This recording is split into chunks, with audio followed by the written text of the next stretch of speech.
मशरिक़ वुस्ता में फैली आग से मुतालिक कोई दावा कर रहा है कि ये तीसरी आलमी जंग का आगाज़ है, तो कोई इसे असलहे का कारोबार और कोई ज़मीन के हुसूल की जंग करार दे रहा है। मगर हकीकत ये है कि मशरिक़ वुस्ता में इंसानियत लहू लहू है। खित्ते का अमन तबाह है और किबला अव्वल बैतुल मक़दस पर बंदूकों के साए हैं। इजराइल जो फ़लस्तीन की ज़मीन पर काबिज़ है और उसका अपना कोई मुल्क नहीं, कोई क़ताए अराज़ी उसके पास मौजूद नहीं, वो अपने आस पास मौजूद ममालिक का अमन तबाह करते हुए वहाँ इंसानियत का कत्लेआम करता जा रहा है। और दुनिया में कोई भी ऐसा नहीं जो इजराइल की आंखों में आंखें डाले और उसे नकेल डालकर ज़मीन पर पटक सके।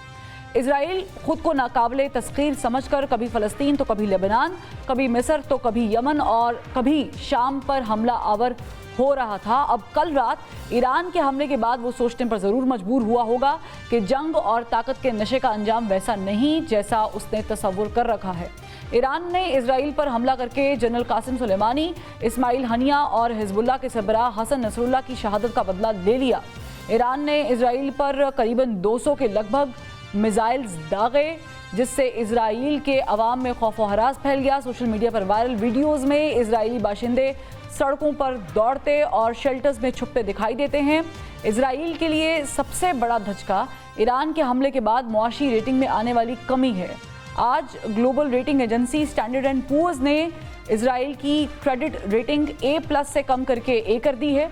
इजराइल को फ़लस्तीन और लेबनान पर किया जाने वाला हर हमला करोड़ों डॉलर्स में पड़ता है। इजराइल के मरकज़ी बैंक के मुताबिक जंग के सबब इजरायली मईशत को यौमिया 26 करोड़ डॉलर्स का नुकसान हो रहा है और इजराइल की करेंसी शिकल 2012 के बाद कम तरीन सतह पर आ गई है। मुल्क में वर्क फोर्स भी 30% कम हो गई है।